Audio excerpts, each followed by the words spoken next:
이번 시간은 거담제, 점액작용제에 대해서 공부해 볼 텐데요. 이 점액작용제도 기전에 따라서 여러 가지로 분류가 됩니다. 일단 이 메커니즘을 이해하시려면 대상이 되는 객담의 특성에 대해서는 알고 계셔야 되겠죠? 기본적인 내용을 좀 설명드리고 시작해 볼게요. 자, 일단 객담이라고 하는 게 끈적끈적하잖아요. 끈적끈적한 이유가 기관지에서 분비된 점액이 주 성분이기 때문입니다. 이 기관지 점액은요, 크게 수분이 95% 정도고요. 나머지 5% 정도가 당, 단백질, 그리고 지질, 또 무기질로 구성이 되어 있다고 알려져 있습니다. 이걸 간단하게 그림으로 그려볼게요. 요거는 기관지의 점막이라고 생각하시면 되는데, 여기에는 선모가 달려있는 선모세포가 있고, 이런 선모 운동을 통해서 기관지 점액을 밀어내겠죠. 그리고 이런 기관지 점액을 만들어내는 형성 세포도 필요한데요. 바로 술잔세포, 배상세포라고 합니다. 요거는 과블레셀 들어보신 적이 있을 거예요. 자, 뿐만 아니라 점막 하층에도요, 이런 점액을 만들어낼 수 있습니다. 그러니까 어떤 점액선 그리고 장액선이요, 이런 점액을 형성을 하는데 일조를 하는 겁니다. 자, 얘네들이 만들어내는 게 바로 이런 당단백질인데요. 요거를 간단하게 그려본다면 중심에는 단백질 뼈대가 있고 가지치기로서 당이 막 달려 있는 거죠. 그리고 혼자 있는 게 아니라 얘네들이 또 합쳐져요. 서로 이렇게 중합이 돼서 중합체, 폴리머를 형성을 하고 있는 거죠. 기본적으로 얘네들은 물을 끌어당길 수 있기 때문에요. 그러니까 물과 이런 중합체, 당단백질이 합쳐지고 그게 바로 점액, 당, 단백질, 그물망을 형성한다라고 하고 이게 일종의 겔의 형태라고 생각하시면 돼요. 그래서 기관지 점액 자체가 끈적인다 라고 생각할 수가 있는 겁니다. 정상인에서는 당연히 어느 정도는 필요하겠죠. 일단은 이 기도로 들어온 공기 안에는 세균이 들어있을 수 있겠죠. 불순물도 마찬가지고요. 일단 얘네들이 침범할 수 없게 방어막의 기능을 하게 되는 거고요. 또한 자, 이런 층이 있어야지 수분이 막 증발이 안 되고 촉촉하게 유지가 되겠죠. 그래서 반드시 필요합니다. 그런데 병적인 상황, 그러니까 감염이나 염증이 깔렸다면 이런 기도 점액 물질의 분비가 촉진이 되면서 그러니까 얘네들이 자꾸 자극을 받게 되겠죠. 그러면 수가 늘어나는 과증식, 크기가 커지는 비대 현상이 발생하게 되고 전반적으로 과도한 점액 분비가 일어나게 되는데 자, 결국 이런 것들을 환자분의 호흡을 힘들게 만듭니다. 그리고 이런 염증 상황에서는 또 호중구가 유인이 되죠. 이 호중구가 어떤 역할을 하게 되냐면요. 자, DNA 같은 거, 그리고 이제 실물 액틴 같은 게 막 얽혀요. 그러니까 일종의 또 그물망이 되는 건데 여기에 또 막 세균이나 불순물들이 막 섞여서 이게 이제 점액으로 유입이 되면요. 이게 이제 화농성을 증가시키게 돼요. 자, 화농성. 제가 색깔을 녹색으로 바꾼 이유가 있습니다. 그러니까 우리가 객담이 진해진다라고 하는데요. 그게 이제 화농성이 증가한다라고 생각하시면 돼요. 좀 더 끈적이고 냄새가 나고 또 뭔가 누렇게 되고 이런 것들 화농성을 증가시키는 요인이라고 생각하시면 되겠습니다. 그래서 자, 이런 상황이 되면요. 아무래도 객담이 많아지고 또 배출이 힘들어지니까 이런 거담제가 필요하게 되겠죠. 거담제라고 하는 건요. 과다 분비를 감소시키거나 아니면 여러 가지 기전을 이용해서 이런 기관지 점액의 배출 능력을 증가시켜주는 약물이라고 생각을 해주시면 되겠습니다. 자, 그럼 이제 하나씩 제가 설명드릴 텐데, 자, 크게는 이제 네 가지로 설명드릴 겁니다. 첫 번째는 분비 촉진제가 있습니다. 그리고 이제 두 번째가 점액 조절제라고 하는 게 있고요. 세 번째가 점액 용해제라고 하는 게 있습니다. 점액 분해제라고도 하고요. 네 번째가 점액 활성제입니다. 첫 번째는 분비 촉진제인데요. 엑스펙토런트라고 합니다. 여기에 해당하는 게 기도 분비물에 속하는 수분의 함량을 높여주는 거죠. 그러면 전반적으로 점도가 낮아지니까 배출이 용이해질 겁니다. 여기에 해당하는 게 고장성 식염수. 요거를 연무요법 흩뿌려주게 되면요. 주변의 물이 삼투압에 의해서 높은 쪽으로 끌려오겠죠. 그래서 수분의 함량을 높여주게 되는 겁니다. 뿐만 아니라 대표적으로는 구아이페네신이 있어요. 구아이페네신은 오히려 이 점막 하층 쪽에 있는 점액선의 이 점액 분비를 촉진시켜요. 그러니까 어떤 원리냐면 오히려 볼륨을 높여주는 겁니다. 증가시키고 한편으로는 점도도 낮춰주고요. 또 표면 장력을 감소시켜서 배출 능력을 개선시켰다 라고 생각을 하시면 되겠습니다. 두 번째는 점액 조절제인데요. 세 번째 설명드릴 점액 용해제랑 같이 설명드릴게요. 일단 영어로는 뮤코 레귤레이터라고 하면 되겠죠. 이거는 시작 단계를 조정한다라고 생각하시면 되고, 이건 상대적으로 끝 단계, 편집 단계라고 생각하시면 돼요. 그러니까 이거는 점액을 분비할 때부터 직접 조절하거나, 또 아까 화농성에 기여한다라고 했었던 DNA 실모양 액틴 있죠? 필라멘터스 액틴의 그물망을, 그러니까 얘는 부수는 게 아니라, 구조에 영향을 주는 게 아니라 형성 자체를 방해하는 겁니다. 그리고 점액 용해제는요, 다 만들어 놓은 걸 가지고 이제 부숴버리는 거죠. 그러니까 점액 단백질의 구조를 파괴시키는 걸요, 점액 용해제 중에서도 전형적인 점액 용해제라고 합니다. 그리고 DNA 필라멘터스 액틴 그물망 구조를 망가뜨리는 게 펩타이드 점액 용해제라고 하거든요. 그러니까 얘는 구조에 영향을 주진 못하지만, 그러니까 어떤 비율의 조성에 영향을 줄 수가 있는 거고, 얘는 그러니까 완전히 만들어진 거를 부숴버려서 어쨌든 둘 다 점도는 떨어뜨리는 약물이지만 메커니즘 자체가 좀 다르다라고 구분을 좀 잘 해주셨으면 좋겠습니다. 자, 그러면 여기에 해당하는 대표적인 약제가 뭐가 있냐면요, 바로 카르보시스테인이 있습니다. 자, 카르보시스테인은요, SH기 우리가 시올 그룹이라고 하잖아요. 이게 없습니다. 그러다 보니까 이 당단백질에 있는 이황화 결합 있죠. 요거를 끊어내지를 못합니다. 그래서 얘는 구조에 영향을 주지 못하고요. 그러니까 대신 조성에 영향을 주게 됩니다. 그러니까 점도를 떨어뜨리는 방법이 이런 당단백질을 직접 부수지 않고서도요. 그러니까 뮤신도 종류가 여러 개가 있습니다. 사이알로뮤신이라고 하는 것도 있고요. 퓨코뮤신이라고 하는 것도 있는데, 일단 이 사이알로뮤신이라고 하는 게요, 상대적으로 점도가 낮습니다. 그리고 퓨코뮤신은 상대적으로 점도가 높기 때문에 사이알로뮤신의 농도를 더 높게 만들어주는 거죠. 비율을 더 높게 유지해주면 되는 거죠. 그래서 이걸 만들어내는 사이알릴 트랜스퍼레이즈라고 하는 효소의 활성을 증가시켜서 이 사이알로뮤신의 비율을 높여주면서 점도를 낮춰주는 약제가 바로 카르보시스테인이라고 할 수가 있는 거죠. 얘는 기본적으로 항염증, 또 항산화 기능을 가지고 있고요. COPD 악화에서도 이해가 나오기 때문에 여러분들이 알고 계셔야 됩니다. 아시겠죠? 그 다음은 전형적인 점액 용해제로 넘어가 볼 텐데요. 여기에 해당하는 대표적인 약제가 N-아세틸시스테인입니다. 요거를 제가 예전에 설명드린 적이 있는데요.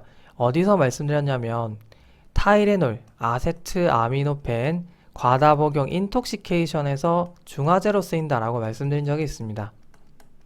자, 그때도 얘가 SH기, 시올 그룹을 가지고 있기 때문에 쓰인다라고 말씀드렸었는데, 자, 간단하게 설명드려 보면은 타이레놀을 일정 우리 정상 수준으로 복용하게 되면은 요게 이제 대사가 되면서 NAPQI를 만들게 되고, 얘는 SH기랑 반응하기를 좋아하기 때문에 우리 몸속에 있는 글루타치온이라고 하는 녀석이랑 반응을 하게 되면요, 요거를 충분히 상쇄시킬 수가 있습니다.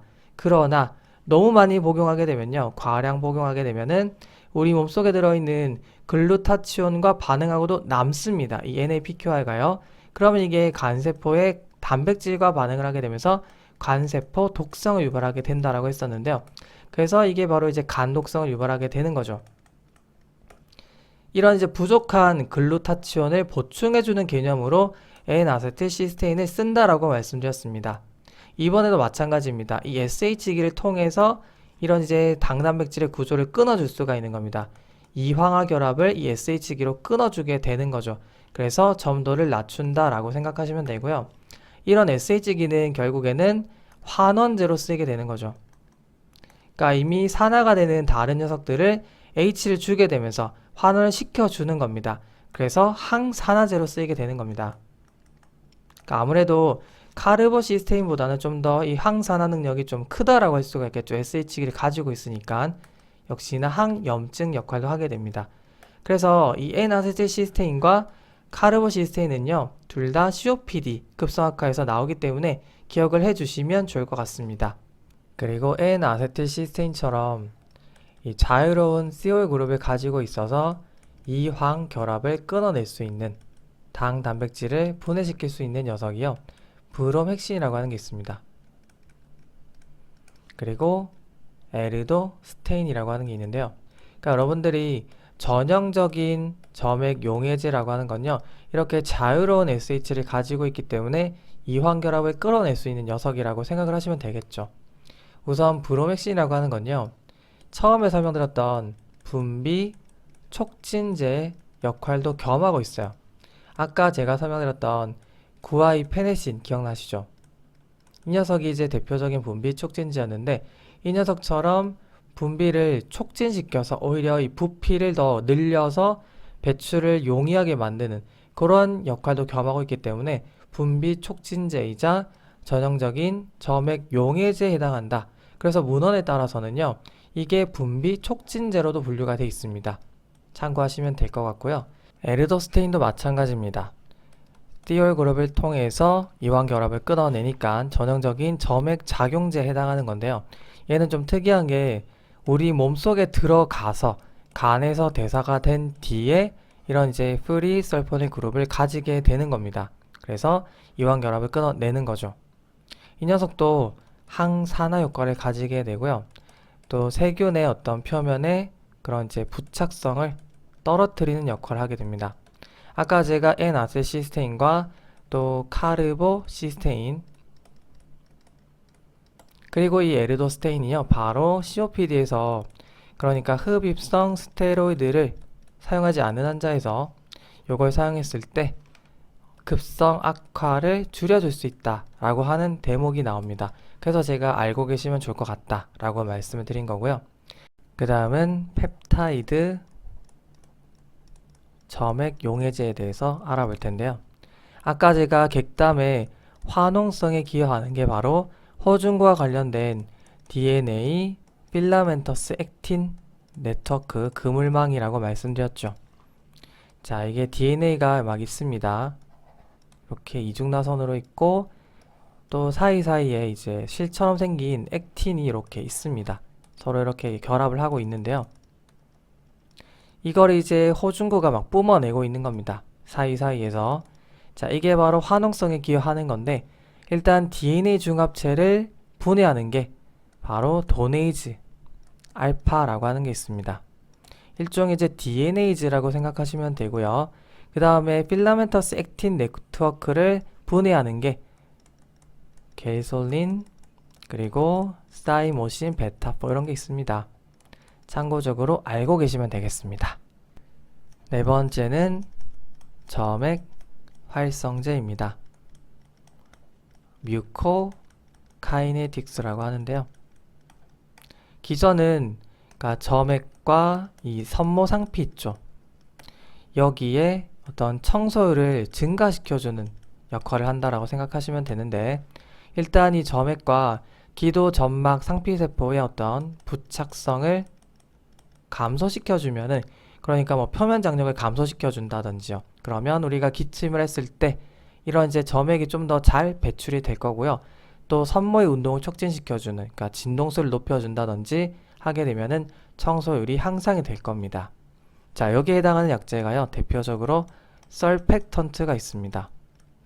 우리가 표면 활성제라고 하죠. 이게 바로 이 점액과 또 이런 점막의 상피세포 사이의 부착성을 떨어뜨려주는 역할을 하게 되는 겁니다. 그리고 이런 표면활성제의 분비를 자극하는 게 바로 뮤코팩트, 많이 들어보셨죠? 암브록솔입니다.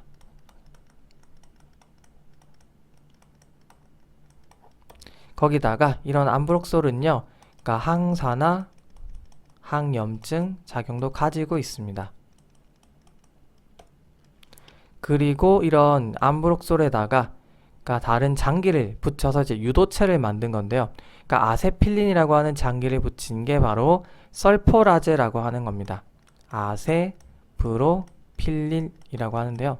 요게 설포라제고 암브록솔의 유도체라고 생각하시면 돼요. 자, 그러니까 기전적으로 점액과 상피세포의 부착성을 떨어뜨리는 편활성제를 또 자극하는 게 뮤코팩트, 암브록솔이고 또 이거의 유도체가 아세브로필린이다. 이렇게 정리를 하시면 되겠죠.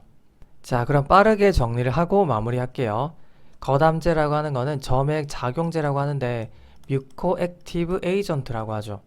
여기에는 크게 네 가지가 있다. 첫 번째는 분비 촉진제였는데요. 익스펙토런트라고 합니다. 기전은 분비물의 양을 오히려 증가시키고 또는 이 소화를 시켜서 그러니까 수분 함량을 높여서 배출을 용이하게 만드는 거고, 대표적으로 고장성 식염수 아니면 구아이페네신 그리고 이와 유사한 브로맥신도 여기에 들어갈 수 있다라고 말씀드렸고요. 두 번째가 점액 조절제라고 했습니다. 그러니까 이거는 조절 자체를 조정하는 거고요. 또 당단백질을 그러니까 구조적으로 영향을 주는 건 아니지만 조성을 바꿔서 점도를 떨어뜨릴 수가 있다고 했습니다. 제가 대표적으로 카르보시스테인에 대해서 말씀드렸죠. 그리고 이거 말고도요. 마크롤라이드 항생제, 스테로이드, 또 항콜린제도 여기에 해당합니다. 세 번째는 점액 용해제입니다. 이건 다시 크게 세 가지로 나뉘게 되는데요. 제가 두 가지만 설명드렸었죠. 전형적인 클래식한 그러니까 비펩타이드성 용해제 그리고 펩타이드성 용해제가 있습니다. 이거는 자유로운 티올 그룹을 통해서 이황결합을 가수분해 시켜버리는, 그러니까 끊어버리는 거죠. 그래서 당 단백질의 분해를 유발하는 그런 약제라고 말씀드렸고, 그래서 점도를 떨어뜨리는 겁니다. 여기에 해당하는 게 N-아세틸시스테인이 있었고요. 또 에리도스테인, 그리고 아까 분비 촉진제에서 말씀드렸던 브로맥신도 여기에 넣기도 한다라고 하는 거죠. 그러니까 이런 브로맥신은 두 개의 역할을 다 가지고 있다라고 생각하시면 돼요. 그리고 펩타이드성 용해제라고 하는 거는 그러니까 DNA를 분해하던지 DNA제에 해당하는 도네이즈 알파라고 하는 거 말씀드렸고, 또 필라멘터스 액틴 네트워크를 분해하는 게 바로 겔솔린이나 또 사이모신 베타4가 있다라고 말씀드렸습니다. 그리고 안 말씀드린 게 비파괴성 용해제라고 하는 게 있는데요. 여기에는 헤파린 그리고 덱스트란이라고 하는 것도 있습니다. 참고적으로 알고 계시면 되고요. 그리고 마지막으로 네 번째 점액 활성제, 방금 제가 설명드린 것처럼 설펙턴트, 암브록솔, 아세브로필린 이렇게 정리를 하시면 되겠습니다. 참고로 암브록솔은요, 표면 활성제 분비를 자극하기 때문에 요게 부족해서 문제가 생기는 신생아 호흡곤란 증후군에서도 사용이 되기도 한다. 참고적으로 알고 계시면 되겠습니다. 자, 오늘은 좀 어려운 내용을 다뤄봤는데요. 그리고 좀 복잡했죠. 마지막에 제가 정리한 기준으로 좀 잘 이해를 해주시면 좋을 것 같아요. 자, 오늘은 여기서 마무리하겠습니다. 수고 많으셨습니다.